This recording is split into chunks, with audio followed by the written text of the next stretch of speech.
Approval of the agenda. Moved by Kevin, Randy, second by Councilor Twill. Any declarations of conflict of interest? Seeing none. Can I have approval of the minutes from November 21, 2024? Moved by Councilor Ramsey, second by Councilor Twill. Any business arising from the minutes? Seeing none. Move into reports, presentations. So basically under reports, we just have the first crack at the budget, 25-26 operational budget. And we have Queen Street event infrastructure evaluation, I believe, through the minutes. I think Councilor Toy, you had some questions on that. So we'll start off with the operational budget. That would be Wayne. I guess you want to start that off, please? Thank you. Just before we do, I assume that committee members have a chance to go over the budget? Yes. Okay, so should we just basically run through Wayne? This is operational, it's not capital. It's operation, not too much capital. We don't have any capital. Tourism culture. We're not building that. Yes. Friendships. Okay, Wayne? Okay, thank you, Mr. Chair. Just a few comments before we talk a little bit more in depth about the budget. The budget has yet to be to the leadership review for operating budgets and new initiatives, which will happen next week. So while the budget is coming to this table today, it has not gone through the leadership review as of yet. So just wanted to make sure that the committee was aware of that. What do you mean? What do you mean hasn't gone through the leadership review? So next week, there's a leadership review where all departmental budgets and new initiatives are being brought to one table to be discussed and reviewed and evaluated before they come to committees. Our committee is a little bit ahead of the process, as most people in the committee would be aware. The capital process is currently underway. We don't have a capital budget within our department, but we have operational, and we were sticking to the previously set schedule, so that's why we're here today with respect to our operational budget. But it still needs. Hold for a second. So traditionally, the manager will put a budget together and bring it to the council, committee. So what do you mean, what are you saying when it needs to go to senior leadership first for them to approve before it comes to us? Yeah. You mean there's things that they would take off it before we see it? Well, there's a senior leadership review. I would turn it over to Have you heard of this the. before? Do you want Wayne to finish explaining, or do Okay, you go want me to ahead, yeah. explain it? Either or. Yeah, so we recently had a management committee where we talked about the budget process and timelines. And our current presentation didn't align with the timelines that had been set out because we're ahead of the process with respect to our area, because we don't have a capital budget. So we sought special permission to come forward to this committee to present our operational budget, but it still yet has not come through the leadership committee, which would review the budget process along with other departments in the corporations to ensure that there's some alignment and understanding of what's being brought forward to committees and council. It would be also inclusive of special initiatives. So just to add to that, Mr. Chair, this group it's not a committee, just to clarify, it's all the department heads and the directors sit down together, look at the big picture, which is everybody's proposed budget, to make sure everyone's got the same percentage increases for fixed costs, whether it's fuel or whatever, that we're being consistent across the board there. And to also make sure that everyone's accounted for any new initiatives that might have come up over the last year, and those are being presented in a separate spreadsheet by everybody, and that's all coming together. So it's just to manage the big picture stuff. There's no usurping of Okay. Okay, packages or budgets or There's any no, of that. there's no like, okay. It's just Take that process. out of the budget, cause we don't agree with that. Absolutely, so Okay. the department heads have the opportunity, and that's just kind of been reinstated as a result of a conversation with all the department heads. My first week here was, we're going to have occasions where we all wanna sit together, whether it's about the strategic plan, whether it's about the budget, whatever it might be for the corporation, like the entire corporation, we all should be in the room talking about what each other's doing. Thank So you. it's just to make sure we're all strategically aligned, so that at the end of the day, one department does say, oh, well, I thought you were accounting for that in your presentations to your committees. So it'll still follow the same path, if you will, to committee and then to council. We're just making sure everybody out of the gate is working as a collective and that everybody knows what the other departments are doing. And that's perfectly fine. I mean, we ran into it last year, Sue, where things were being cut just by this senior leadership team, and before it went to committees, which that's a poor message right off the bat. But anyway, so there's nothing that would come and then the senior leadership say, I don't agree with that, take that out. That would be my concern, so that's not happening. It's just kind of back to what it was. Not as far as I know. Yeah. I mean, that would be That's new what my- process to me. Okay. Yeah. Okay, no, Just to jump in, if you don't mind, Chair. Yeah, last year was a new process.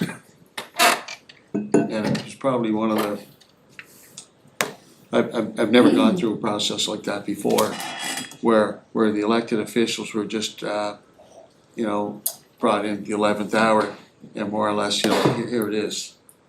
yeah. After- But after- it's we're a new moving on. year. Let's move on. Let's move Come on. on. It's a new year. No, but That's, I mean, the no, past no. is the past. That's okay. Let's go with the budget, come on. So Wayne, you wanna continue on with the operational there? Thank you.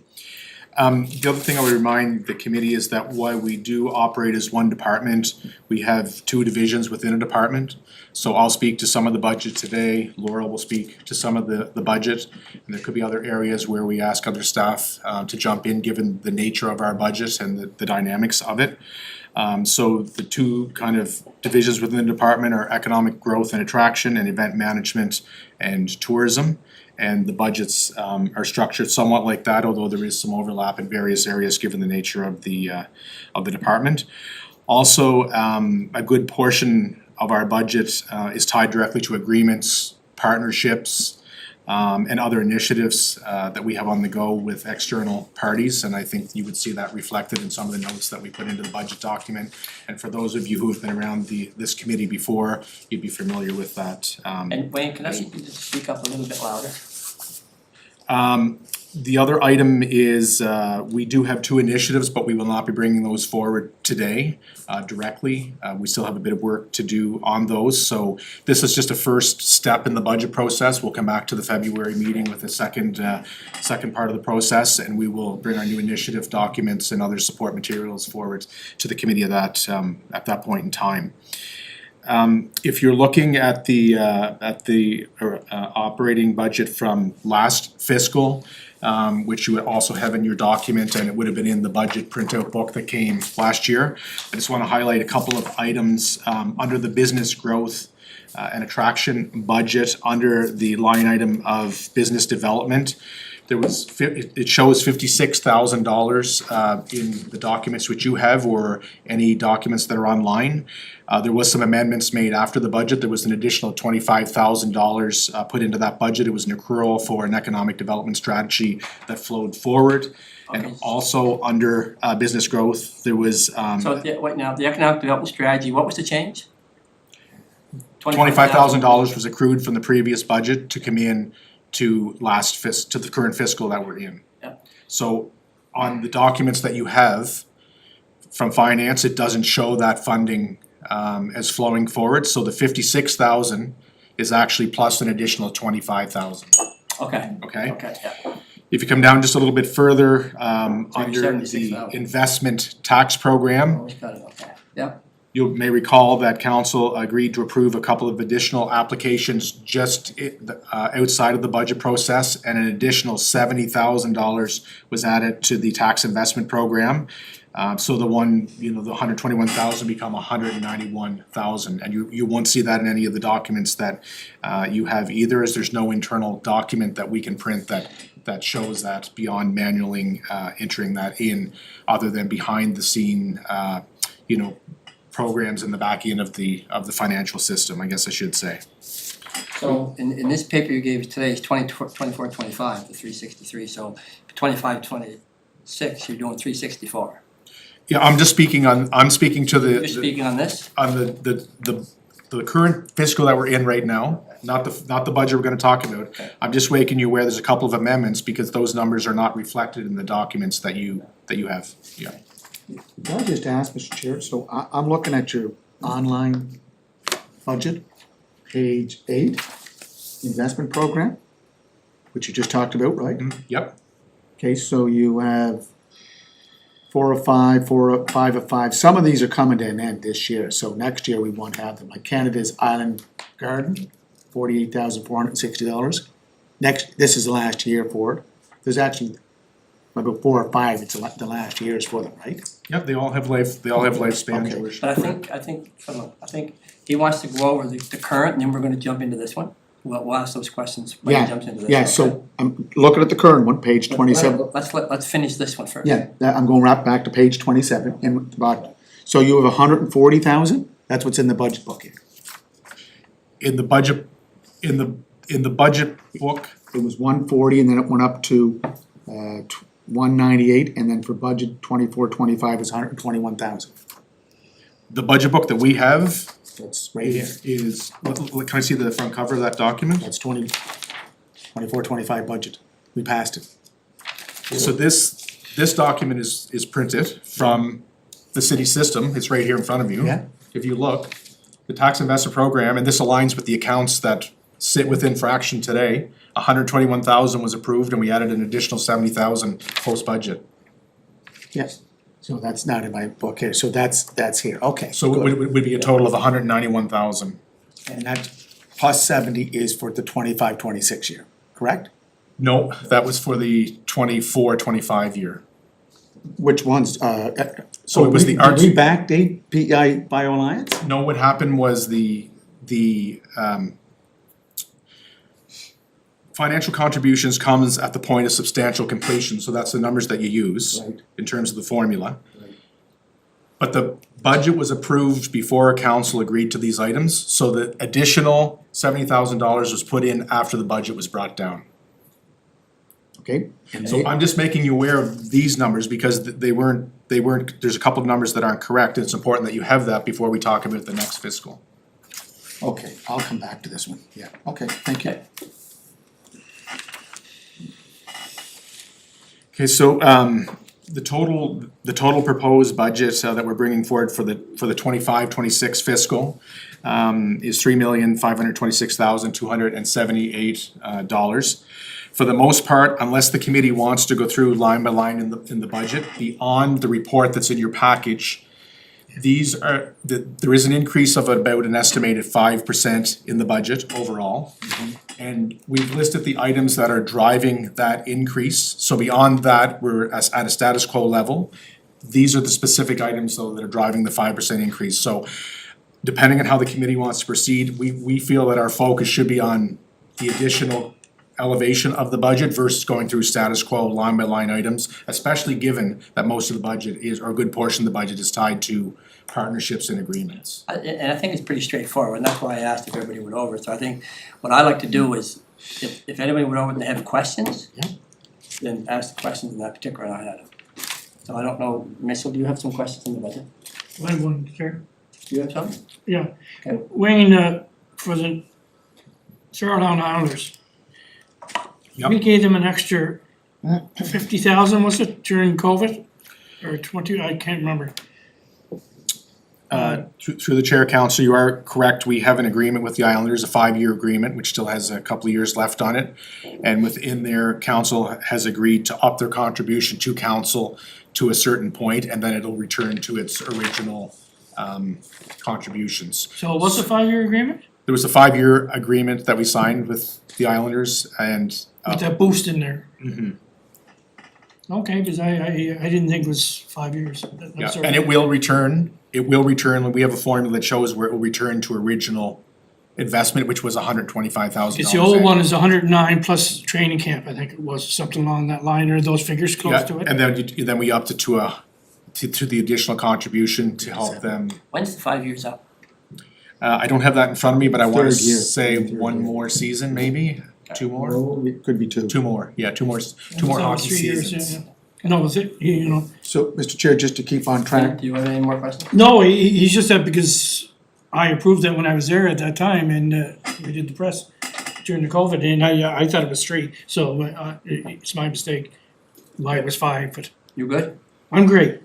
so are we finishing this and then going to the back page, is that what you're doing? Or are we doing the whole document? Well, we're on to the new fiscal, that's the old fiscal Give you you the have. changes that were in the Okay, current budget. okay. Yeah. So just before we go on, if I go back to the budget book for 24-25, 24-25 budget was $3,279,000.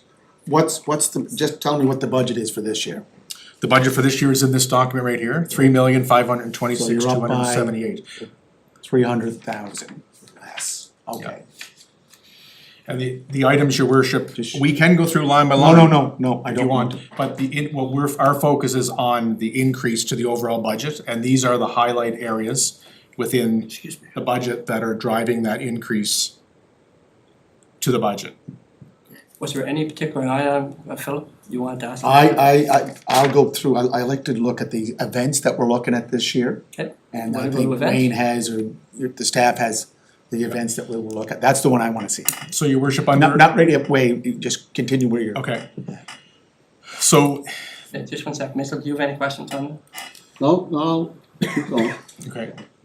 So there's several items that are contributing to the increase. Some of them are beyond our control, as I indicated earlier. Salaries and benefits are currently pacing up at 36K. Tax incentive commitments, this is because new tax incentives are coming in, as the mayor indicated, there's others that expire, but every time you approving new ones, there's a kind of an effect on both sides. So there'd be an increase of just close to 25K. The business improvement area, these numbers are given to us from the finance department. So there'd be an increase of 22,675. Growth and attraction missions, which are in the business growth and attraction of economic development, is projected to climb by 34K.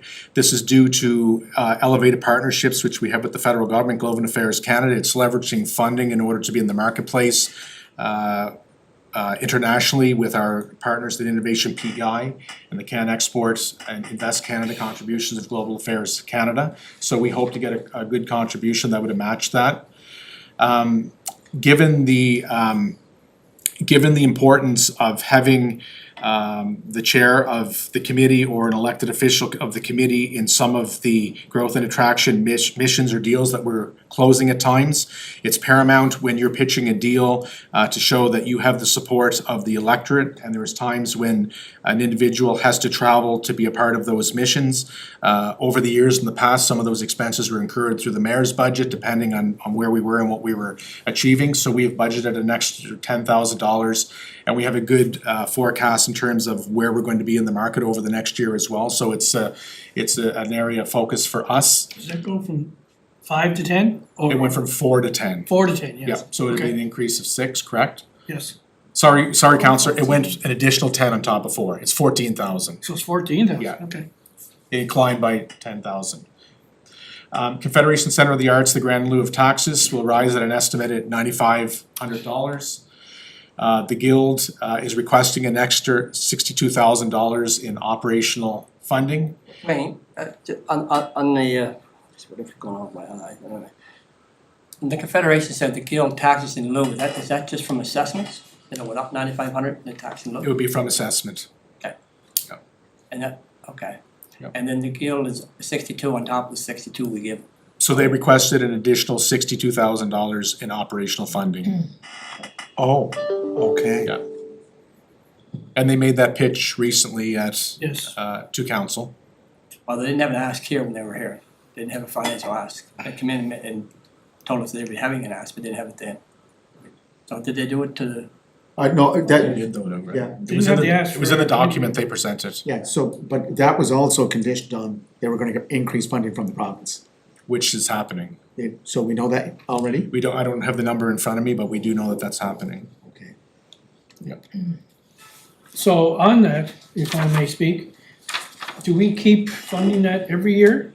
Like adding on to their funding every year to the guild? When's the last time we added on to it? Well, Last we- year, we added 25,000. We had in Yeah. the last fiscal, what's the? What- Like, it just seems like every year they're asking for more. so just out of curiosity, what's the tax in lieu, what's the total tax in lieu with the guild? I'm gonna ask Doug to speak to this item because he deals with the file day in and day out. So thanks for the question. So there's a few things I wanna cover. So they did come and present generally on the guild at this committee meeting, at the last committee meeting that I was here. And then they came forward to the funding ask of partner meetings that happened with all of councillors present, or December a majority 13th, of yeah, councillors. yeah. In early December, Yeah. where they presented more details about their actual financial ask. So currently, we give them $55,000 in operating funding, and their grant in lieu of taxes is about $24,000, and that's estimated to go up 3%, which is the estimated assessment value increase. So they came forward with their ask, so they're trying to bring stability to the organization. It's a building that's currently run by 2 staff members. So they're in definitely desperate need for increased support. So they have asked for an increase in operating funding of $62,000. So that brings the operating funds from 55 to $117,000. That will be to help expand the hours of their technical director, to hire a second operations support role, get some part-time administrative assistants, and that will help them diversify their revenue stream. So they're asking right now for, last year was a one-time emergency $25,000 to help bridge the gap. This is for an increase in operations that will help them get away from reliance on municipal and provincial funding. And that $62,000 increase to get us to $117,000 is to match what the province has been contributing for many years. Oh, so that's So- what the province is at right now? So they had a structure prior to this where the province gave them about $55,000 for operations, and they gave them $62,000 or so. I don't know those exact numbers, but it's about 50-50, where half of it was going to programming. So since the guild is kind of shifting their business model towards bringing more revenue and to increase their offerings to the community, the province has allowed them to use that entire $117,000 for operations, because it's an expensive building to run. $100,000 of their budget automatically goes to running the building. When they originally signed the MOU between the city, the province, and the PI Arts Council, there was an agreement that these 2 increases would happen kind of in lockstep to be able to support the organization, which has a provincial and a city mandate to support the arts. So ultimately, this would be a measure to help them increase their revenues and reduce their reliance over time to the municipal and provincial government to be able to hopefully over time reduce the amount that we provide them in grants. But for now, they're at kind of a really important critical juncture where they can really increase their economic impact with this increase in operational funds. So, Mr. Chair, Doug actually is the city's appointed Yeah. rep to the board of the guild, so So There's we're, lots of- so Doug, we're matching the provincial funds. Yeah. That's where the 117, that's, okay. So, Mr. Chair. So the 24,813 goes up to, with this budget, up to 34,313, the 55 goes up to 117,000. Again, the province, any sales of liquor, that's excise tax, HST, what do we get? We don't get property tax because that's grant in lieu of taxes and we're That's subsidized. something we'll talk about at finance stuff. Yeah. This is the request. So what I'm asking, are you saying it'll stay at 117 next year thereafter, or it's gonna come down? We'd have to see, it's a year by year, but I would anticipate that the increase would be until they can diversify their revenue to be able to provide more services. Okay, so have they completed a strategic plan, business plan to say first 3 years, second and year 4, year 5? So they're currently in the middle of a strategic planning process. It's actually happening today. It is a full day session that I'm a part of, that I'm gonna go back to right at the end of this meeting. So they're in the middle of that process, and they have, over the course of the last 2 years, been able to gather a lot of community feedback and are working on a significant amount of projects. They have a huge $2 million grant that they've applied for from the federal government to increase accessibility and Yes, they talked greening of about the that when they were building. here. That's right. They have a plan for a circus community thing, which could be bringing revenues of an estimated of $50,000 to $60,000 annually. So just a huge amount of work has been put in over the last year, not only of just keeping the doors open and welcoming to the community, but also trying to find a way to make the organization sustainable. So this is all being done with 2 staff member and a huge building that is 60 years old that needs a lot of work. So this operational funding will help them bring them more economic impact. So I know that, you know, when we put, sure. So when we put in operating funding for these organizations, it's not like we get a check written back to us, but the economic impact is people going to shows, going to restaurants. You know, it's part of our strategic plan to have I think what social. the mayor is saying is, you're right, there's that economic benefit, but it's the Yeah. province benefits from it, so should we be managing? It's also building capacity in terms of a vibrant community. When we're going out to investment, to bring international investment here, people are looking for quality of life and way of life and, you know, all kinds of good reasons. So it's no different than, you remember the book of Richard Florida, The Rise of the Creative Class. If you have a culturally driven downtown, your community will succeed at large. Yeah, I think the argument the mayor's making, I don't disagree, is that the province should be putting more in, That's what I'm they saying. get more in. We don't get property tax, we don't get sales tax. They get a hard But I do return. think we need to put money into the arts and culture, going on downtown. But I do think that if we're putting in 117 or whatever that number is, the province should definitely be, in my mind, substantially higher, but this should definitely be higher. But anyway, And I would that's a add, finance discussion, so, anyway, sorry, Doug. sorry to interrupt, I just wanted to add, if I could, that the province, that's the operating funding they provide, but they have provided programming grants to the Guild over the past year and more through other funding streams that they offer. So Innovation PI is strategic planning funding. I think they contributed 25,000 last year. I think they contributed between 30 and 50,000 from So their. all that would be good to have for finance, because that makes a difference. And these are provincial programs that they're accessing. So we don't really offer the same level of programming grants, we wouldn't be able to do that, but I think the province is investing heavily in the organization and certainly wants to see it succeed. But beyond at the just same time, Good to know. I'd like to get back to the mayor's comments too. If we approve this and it goes to 117, in another year, is it gonna drop back? Like, this is things we should know too, or are we gonna keep, You can put that, Funding, you can put that, funding, you funding? can put that in an MOU, Kevin, if Yeah, that's what council because, wants to do. as Doug stated too, they've been working on a plan here for 2 to 3 years, and now we're 3 years into this thing, and how they're trying to, you know, get, because I'm all for the arts too, but at the same time, are you putting money down someplace where, is it gonna keep going? I guess that's what I'm trying to say. It's a iffy thing, right? I think what Doug was saying, I think what I get at it is that they're trying to restructure.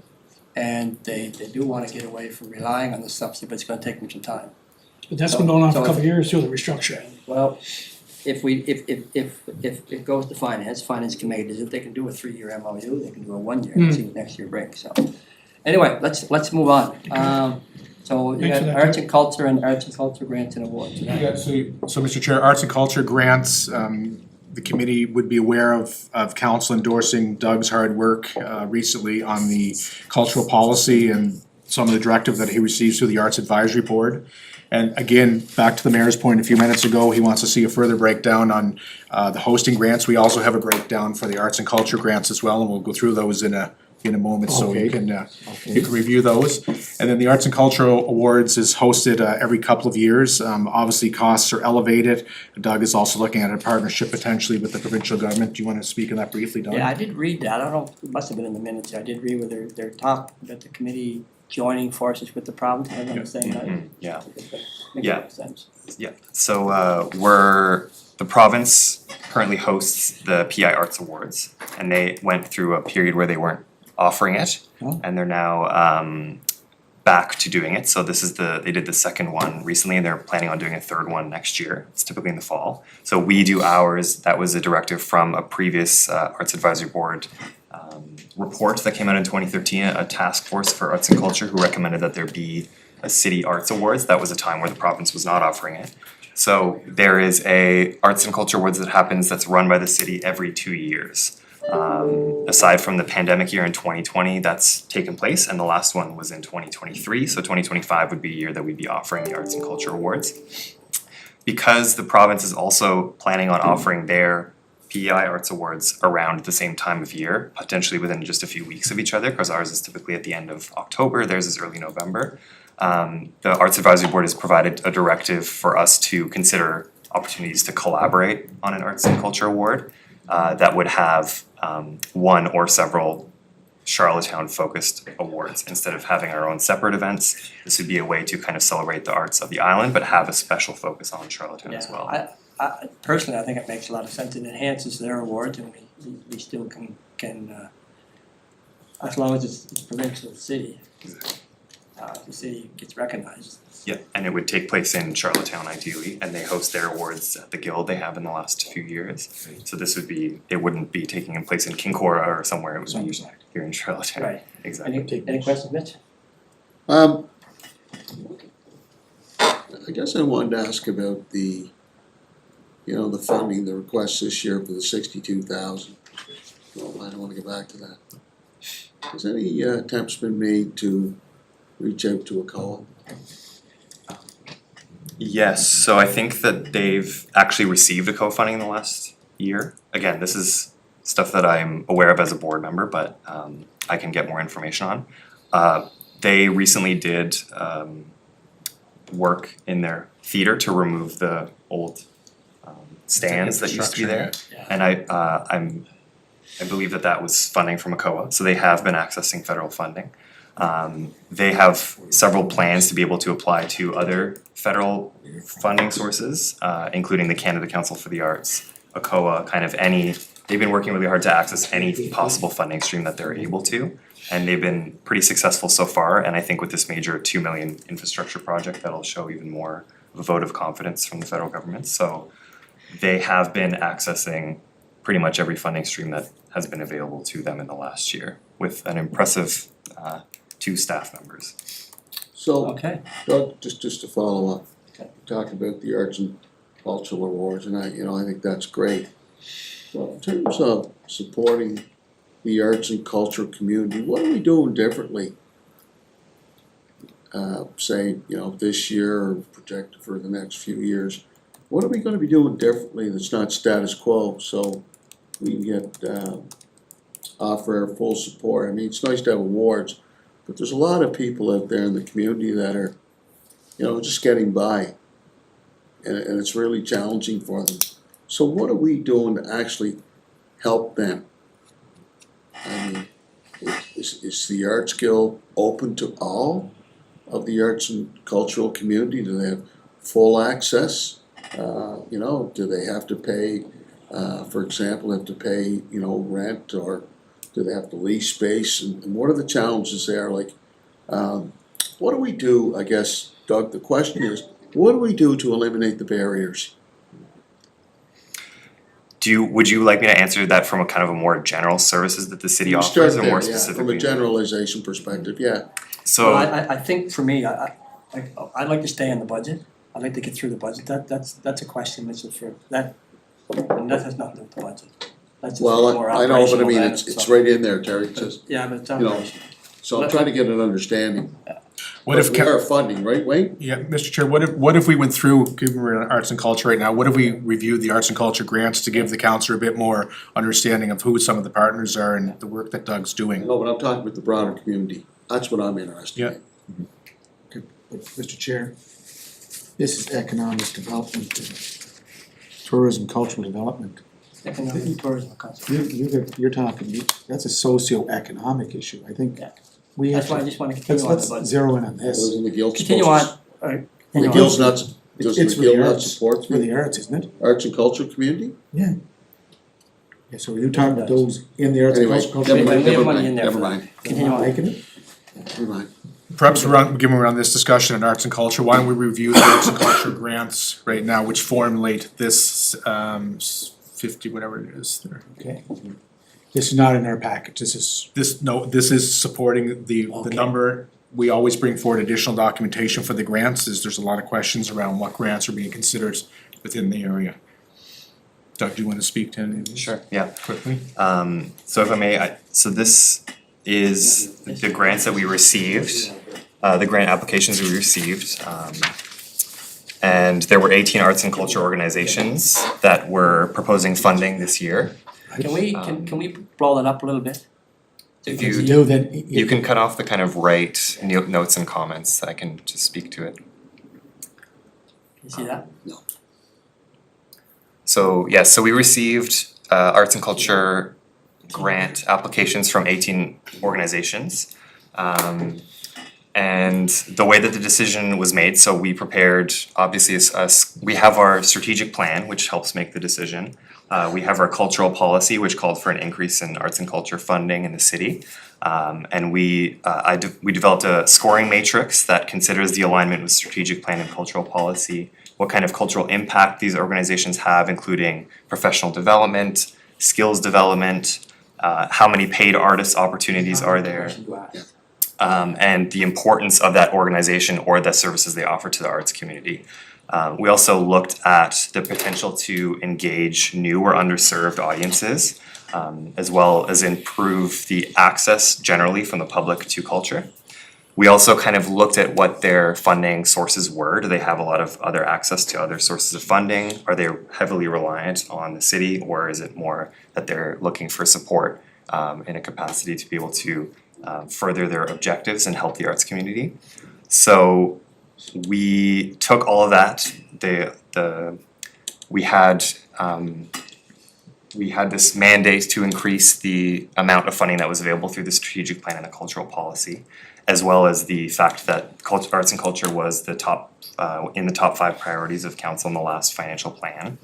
So while there are organizations that have a more direct impact on the growth of a sector, like Music PEI or the Symphony Orchestra or Creative PEI, there's also a lot of kind of smaller organizations that benefit from funding that offer opportunity for actors or who for visual artists who are just emerging. So it's kind of, there's a large breadth of organizations that do direct service to organizations or who helped grow the sector.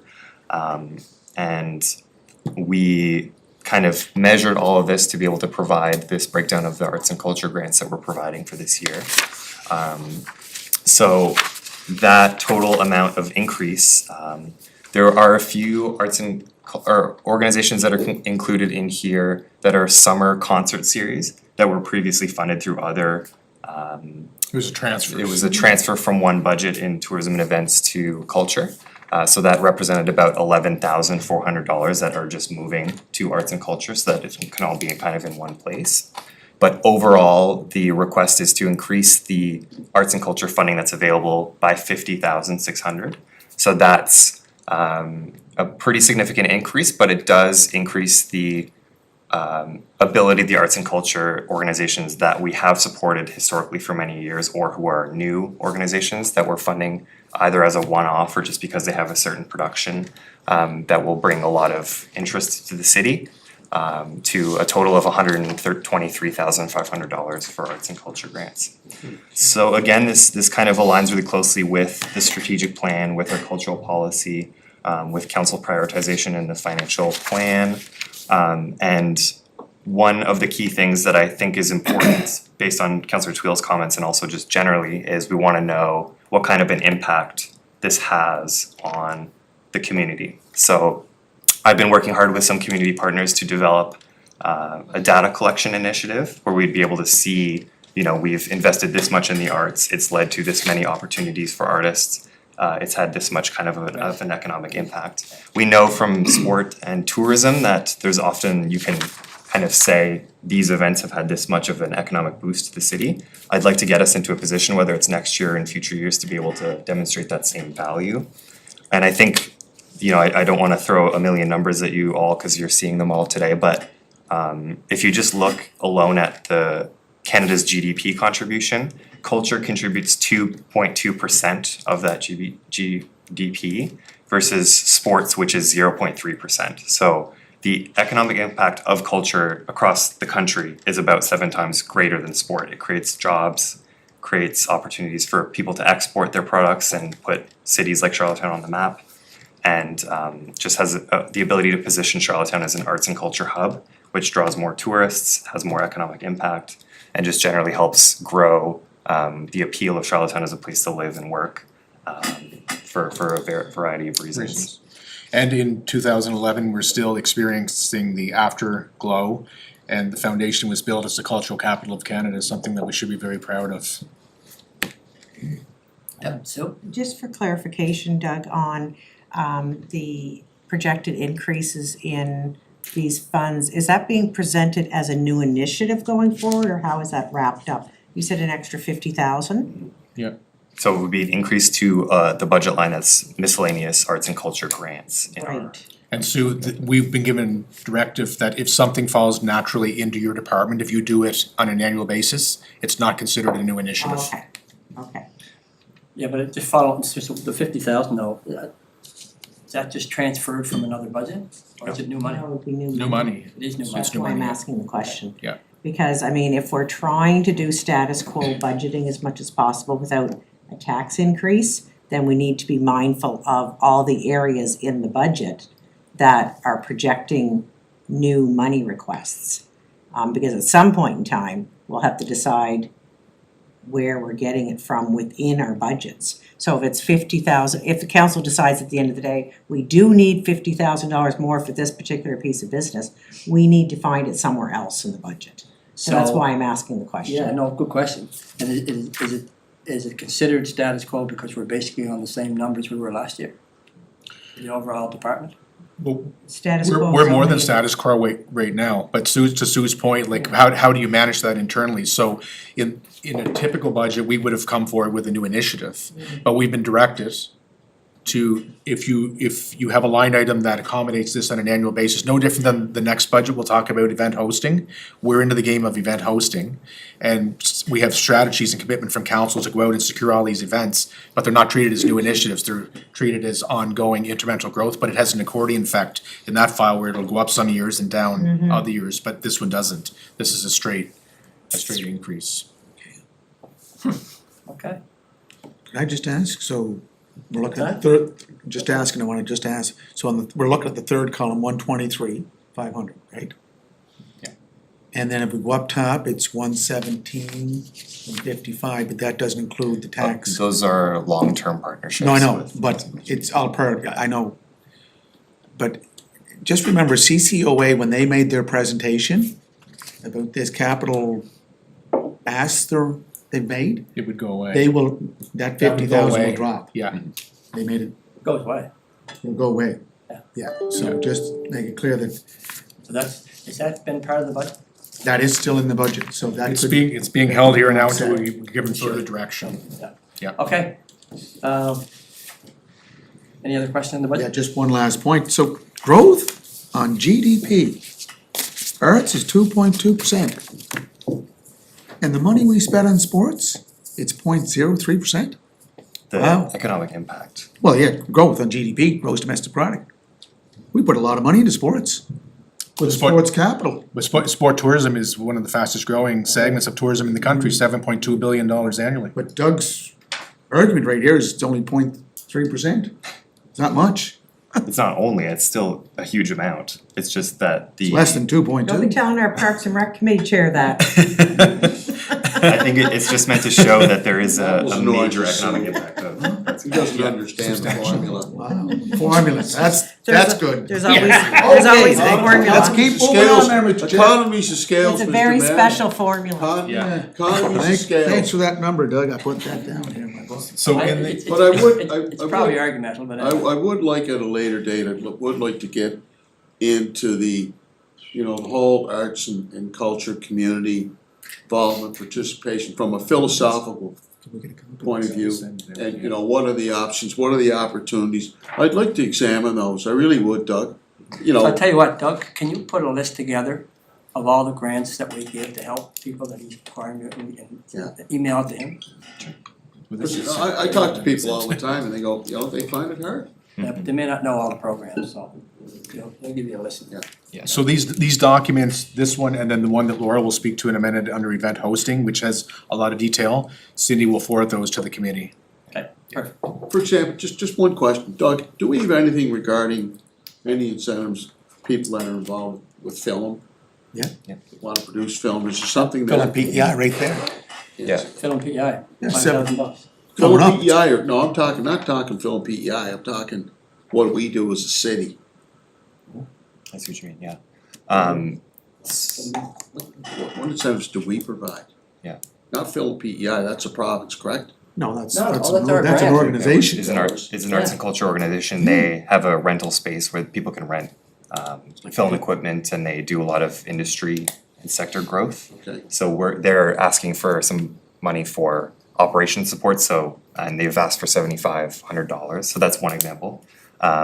So I think I can answer your question, or at least partly answer it in two parts very quickly. The first is, you know, we've talked about kind of philosophically, how do we approach supporting arts and culture? Yeah. We do have our cultural policy, which was just passed in February of 2024.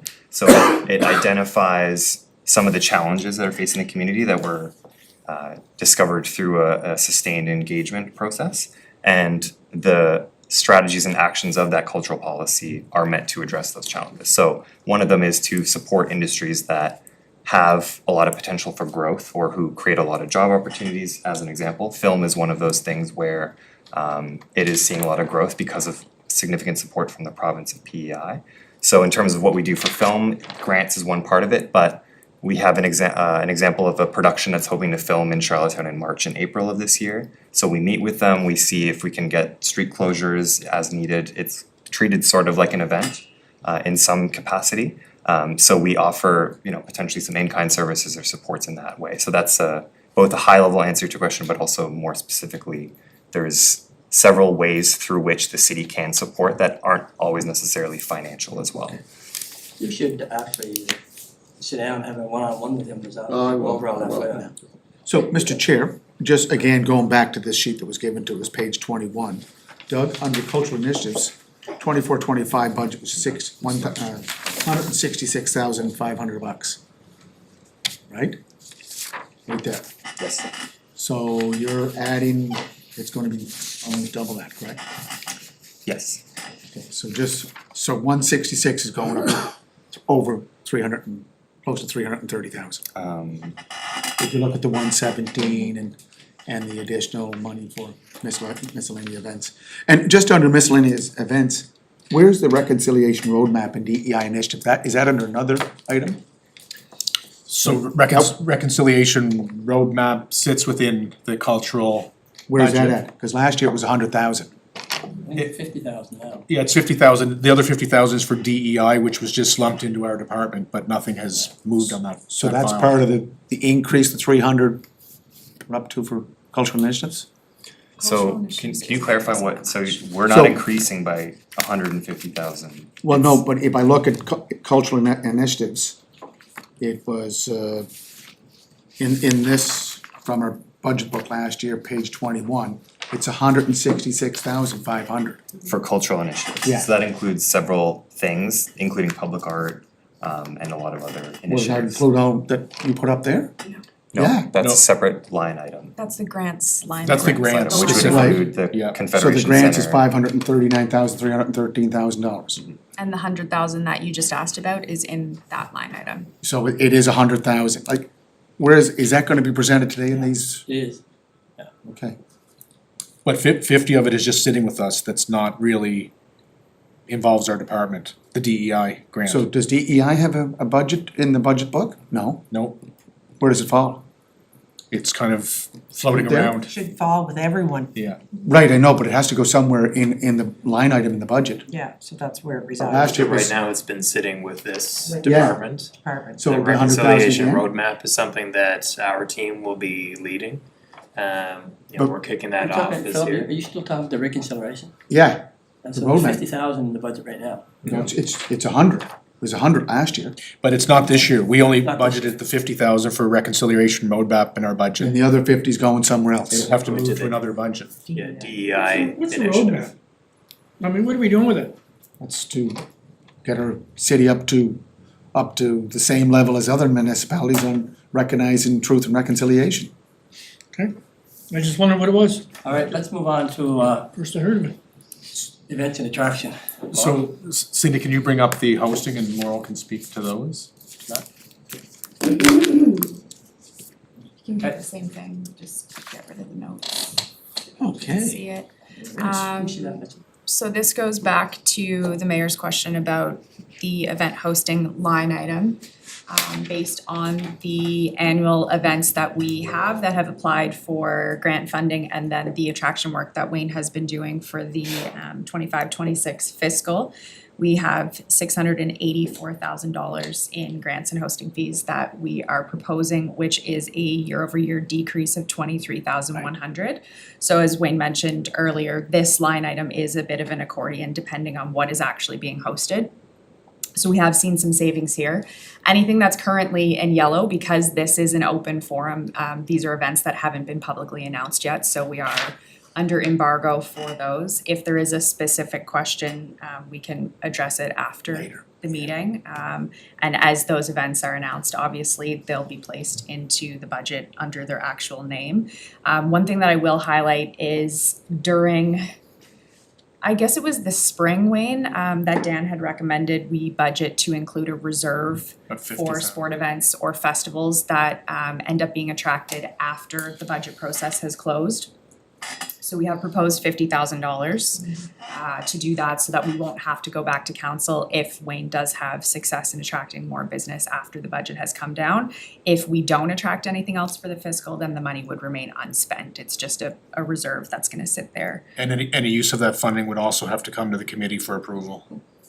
And that's fine, I mean, our goal is, I mean, the staff has done a fantastic job, I mean, but our goal is to increase where we can, more events and attraction. That's gonna be a goal, so. But what, We'll use that money, but I know I had a great meeting with Zach Bell, they're looking to work with us as a team, to attract to the island and to the city, so.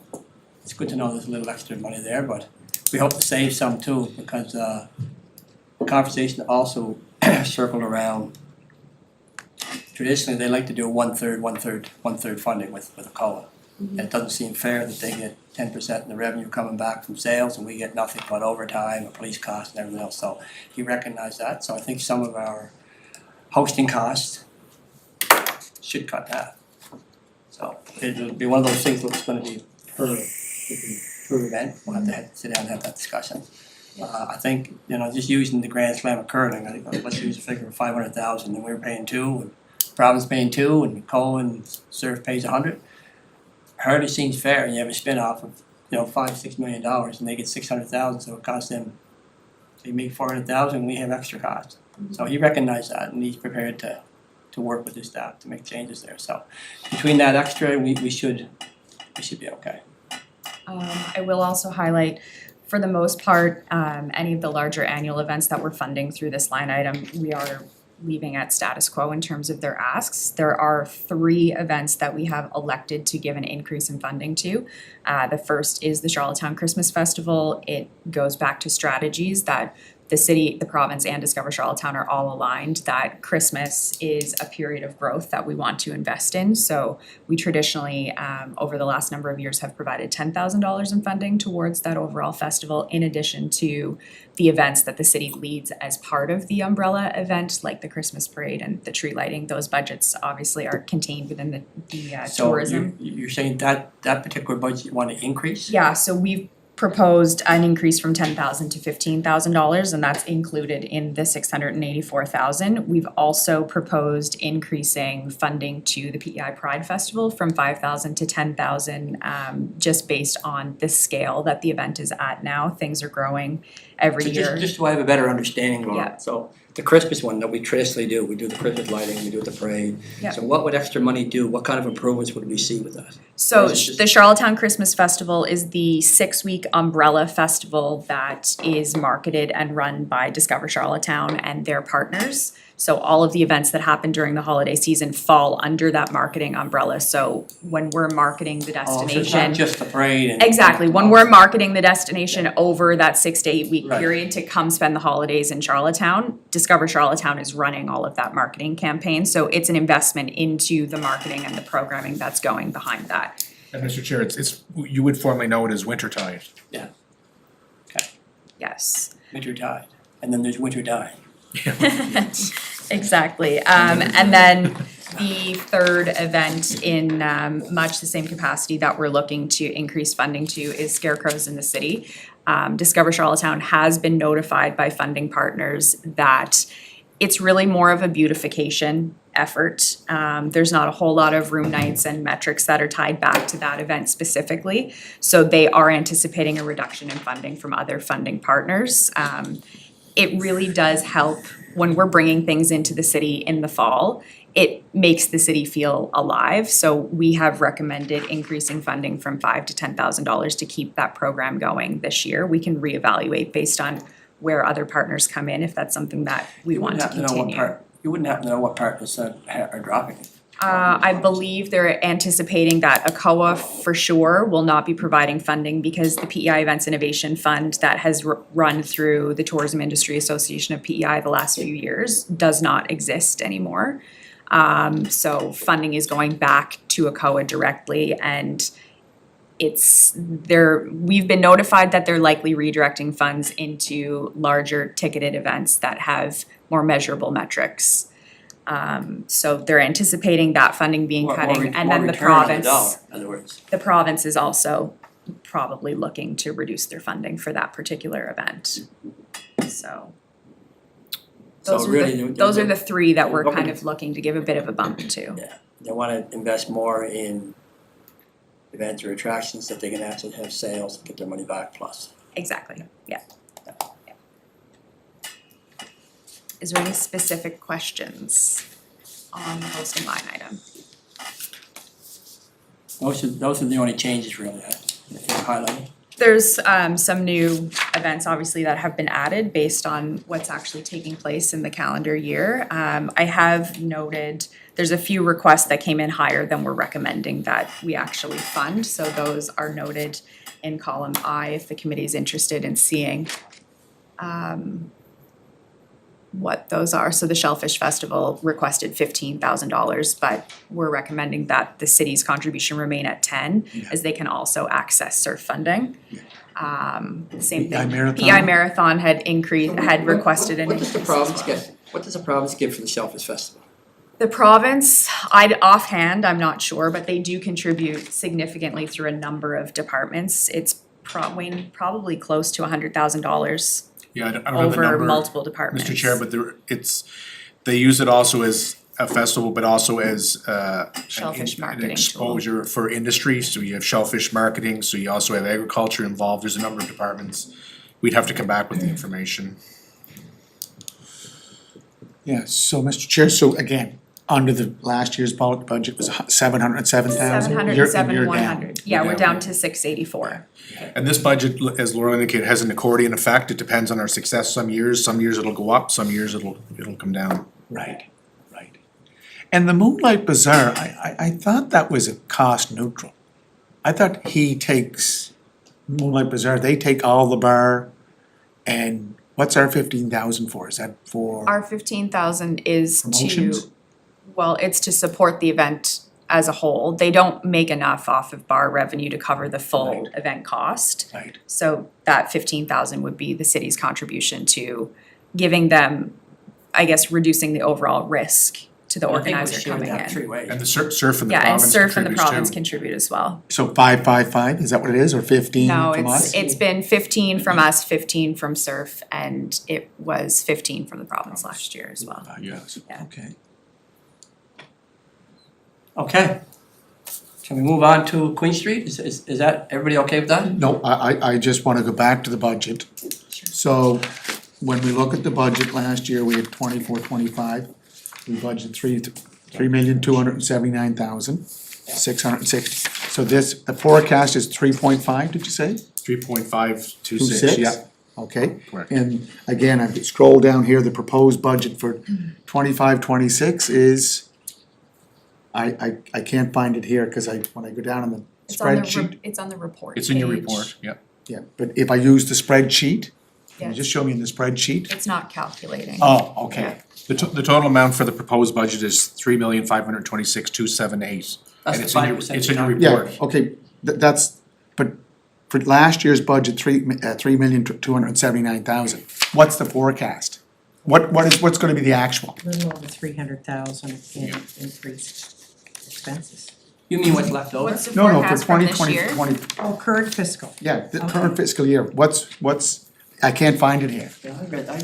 It's in It's in your. it's in the blue It's in the column. blue Yeah, column of but the I go chart, down yeah. to the bottom, It's because so there's 4 divisional budgets within the overall. Okay. So if you look at the bottom of each division, you'll see so I have to add those up. add them up. Okay, Yeah. so Do you guys have that calculated instead of me just adding it up?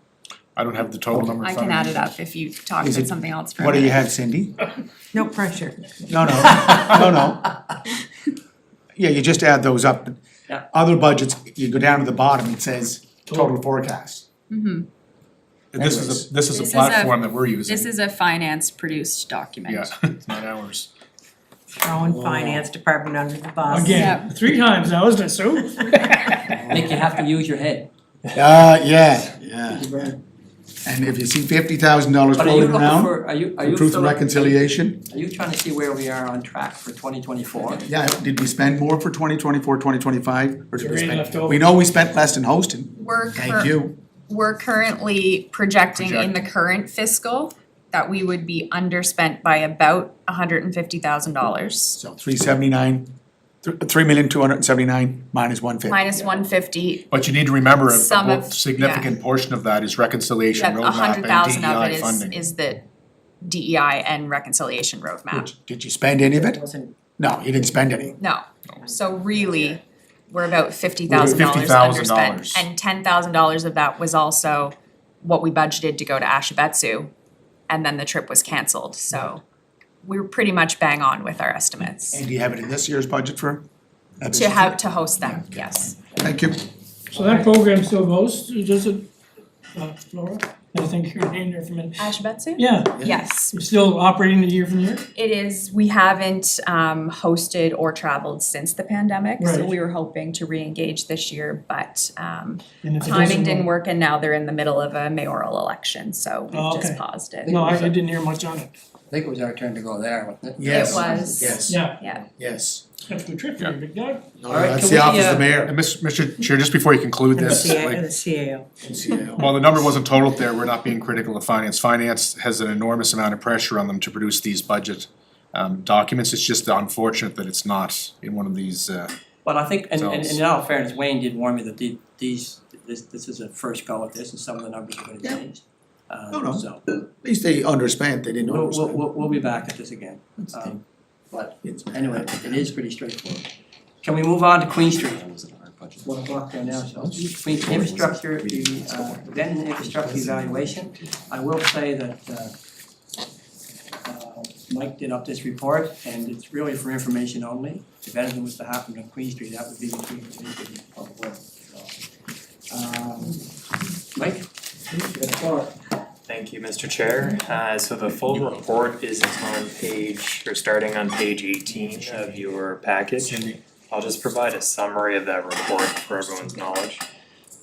So Queen Street, as we know, is a hub for on-street events like festivals and markets. However, challenges encountered during the 2024 season, including emergency response limitations, aging infrastructure and logistical concerns, have highlighted the need for strategic upgrades to enhance the street's functionality for events. This report attached in your package today outlines some of these challenges, provides stakeholder feedback, and presents some phased recommendations with cost estimates to address these issues. So some of the key challenges outlined, one were emergency response limitations. Increased road closures complicate fire, police, and ambulance access to the area.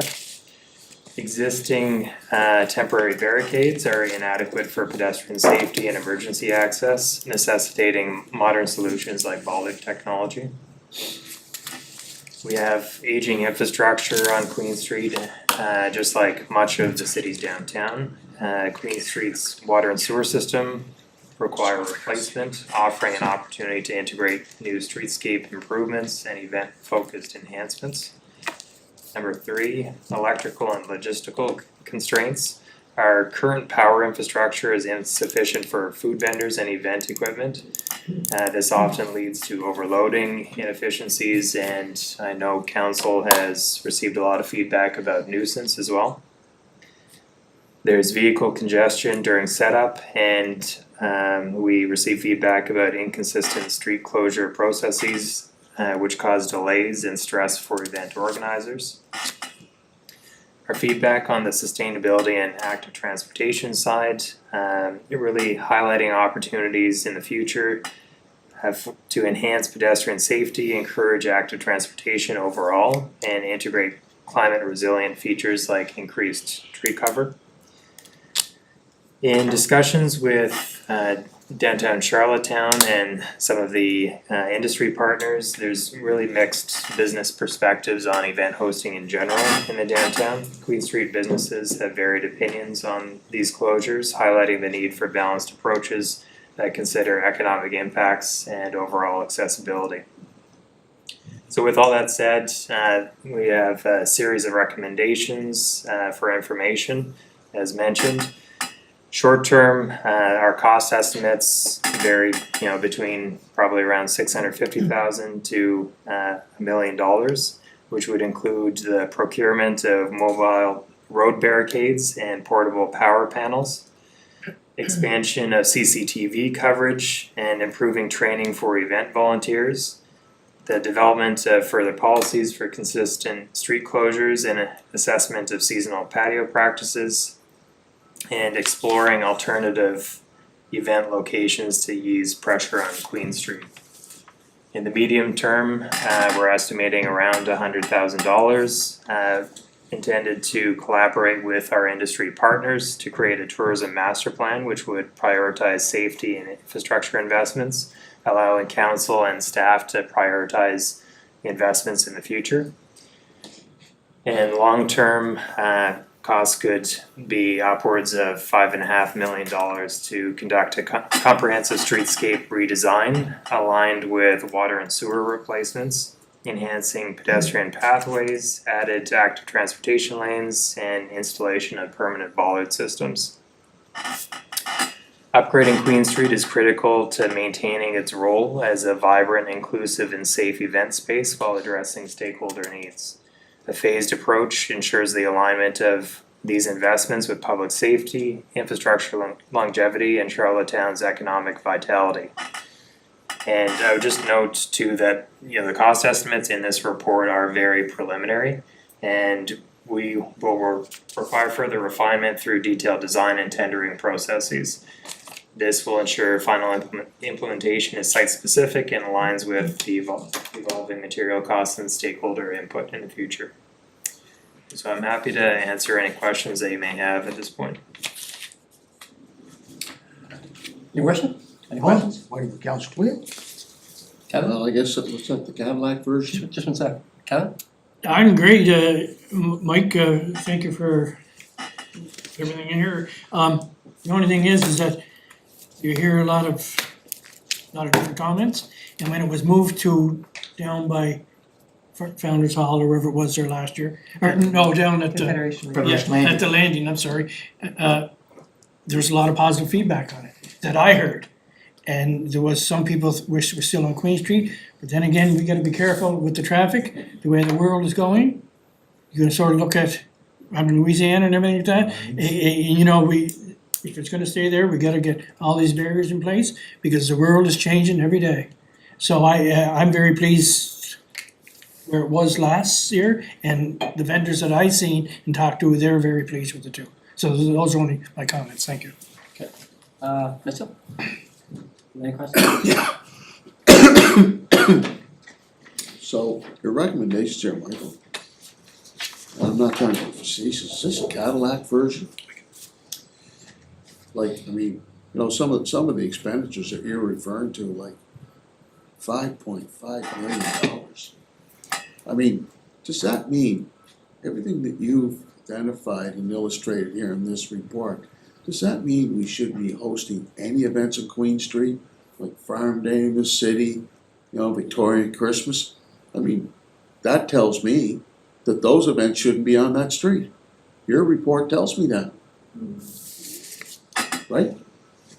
So I guess in response to that, I would just suggest that these are recommendations based on the feedback from all of our city departments, industry stakeholders, and the city's insurer as well. So, the intent here is to provide recommendations that reduce the city's liability and risk.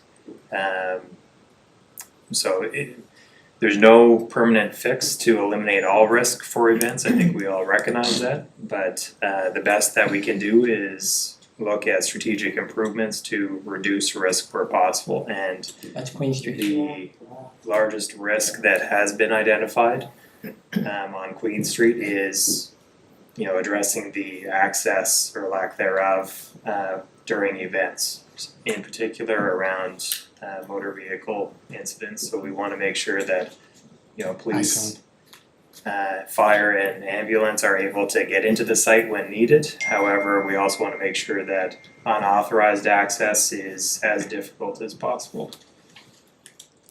Well, Just you know- if I can just speak Yep, to that as go ahead. well, Yep. Mr. Chair, through you. Part of our strategic plan talks about making us a more walkable city as well. And as more and more people are, and it's also environmentally sustainable as well. So you look through that lens as well, not just on the tourism side, but on the environmental side as far as making our city more walkable, getting people out of their cars and into the downtown, making sure it's safe. And Victoria Row is a perfect model of that in the summertime. And, Councillor Bernard just showed a picture of the crowds on Queen Street when we're doing an event. This kind of long-term investment makes us a more attractive city at the end of the day, like going into Old Quebec in the summertime, that people can wander around, park their car somewhere in the periphery and wander through the city safely with a pedestrian focus. So it's not just about doing this for very specific events, it's about creating a different atmosphere in our downtown that I can't imagine there's any losing side to that proposition at the end of the day, for merchants and for the general public, for tourism, for all of those things. I would maybe just add to that, like the long-term costs identified, we're talking about a full rebuild of the street, inclusive of replacement of our aging infrastructure, which has been identified by, water and sewer and public works. The short-term costs are really the costs that would, in the interim, make the area extremely safe to host events. What does this do, for example? We have a lot of those outdoor cafes or outdoor Patios. patios. Was all of that factored into your evaluation as well? When you say you talk to, the stakeholders, okay, Downtown Business Association, but were all the businesses, I take it you talked to all the businesses on Queen Street? No, Not just the Downtown Business Association, and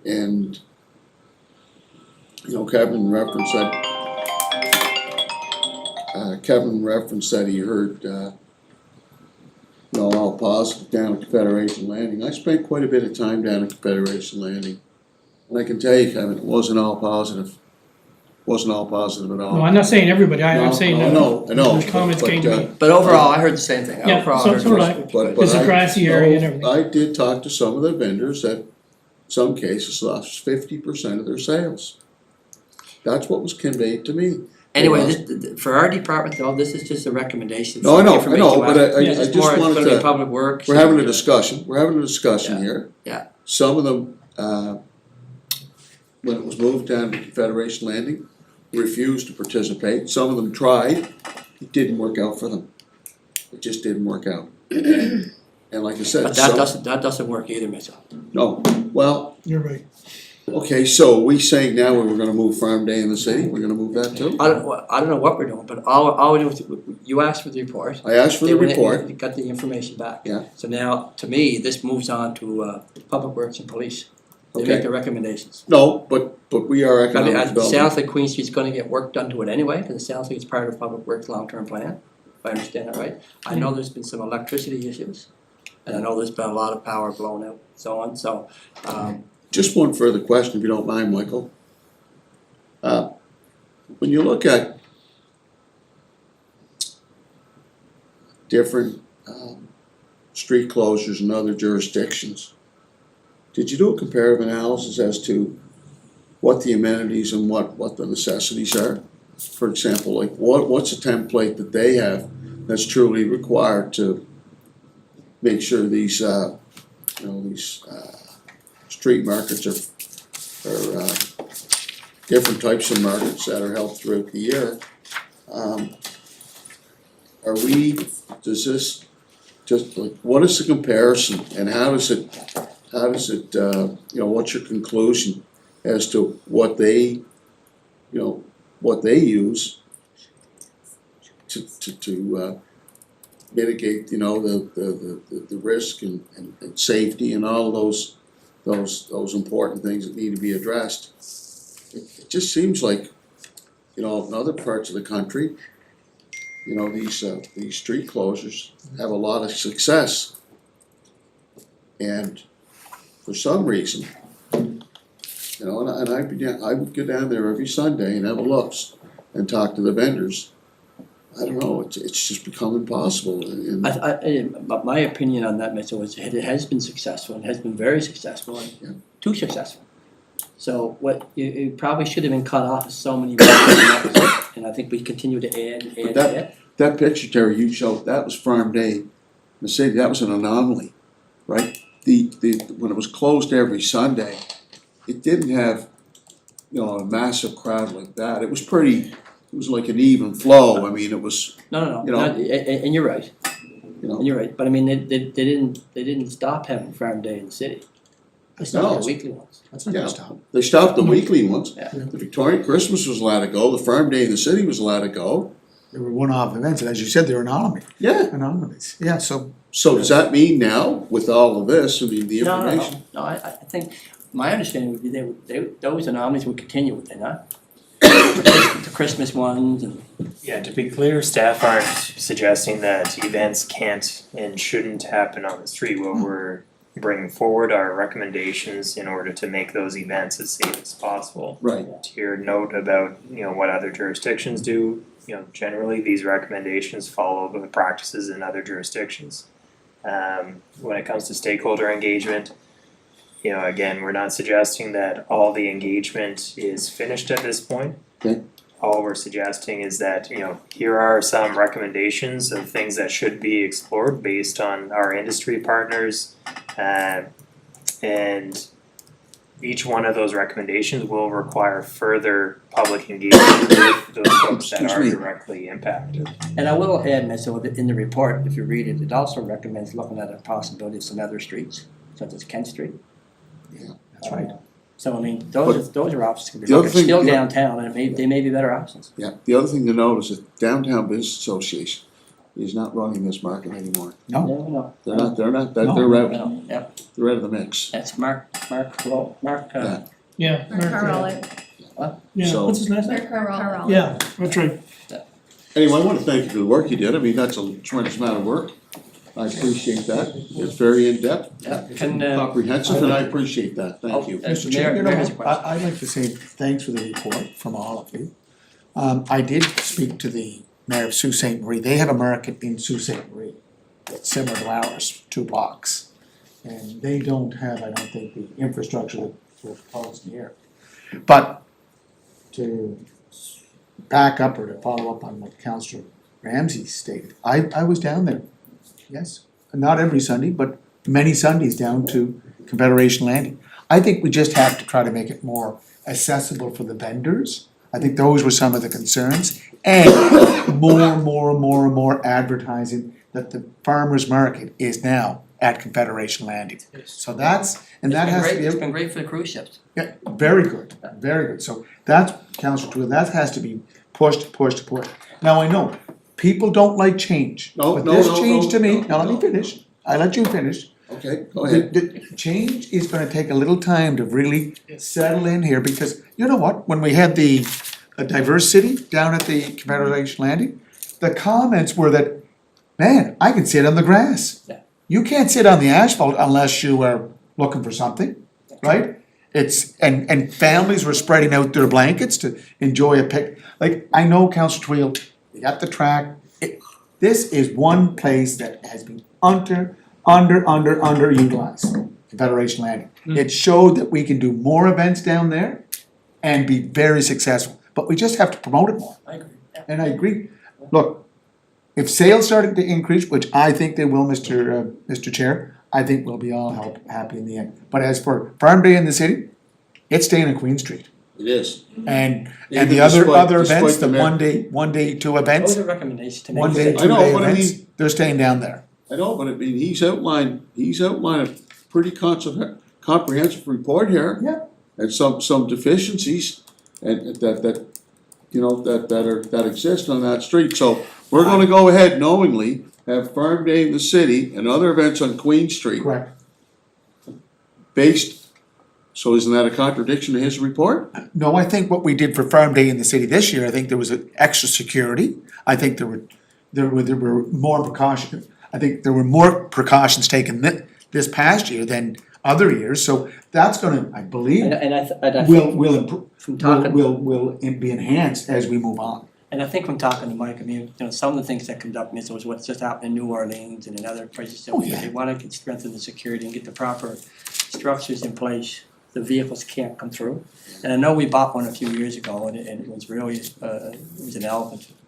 Oh, that Payload steel moved structure around. that But takes there's 4 ones that we cranes can to get move it. now that you can be moved and it would stop traffic. We didn't mind moving it. So that's Yeah. one Just start. wanna. E.B. Brown. Just to, when you said about, the cruise ship the cruise ships weren't there every Sunday, Philip. No, They no, weren't there every Sunday. I think that the chair made reference that they were there and that they added Oh, to you the said- ambiance. Oh, no, I didn't say they were there every Sunday. Well, you said you referenced cruise ships. I did. So you can't use the cruise ships as a dependency. No, No, it's your clientele here in Charlottetown that's right. and people that come That's into exactly Charlottetown. right. No, Council Tweed, I know where you're coming from. And I was there Okay, consistently. okay, I appreciate your feedback. Okay. Michael, thank you very Good much. job, Michael, I mean, I appreciate the work, and I mean that sincerely. Thank you very That's a much. good Good report. report, Michael. Thank you, Wayne. Good anybody report, else? Michael. Any No, questions? thank you, Mr. Chair, it was a great meeting. Move for adjournment, move for. Right here. Second, good. Sandy.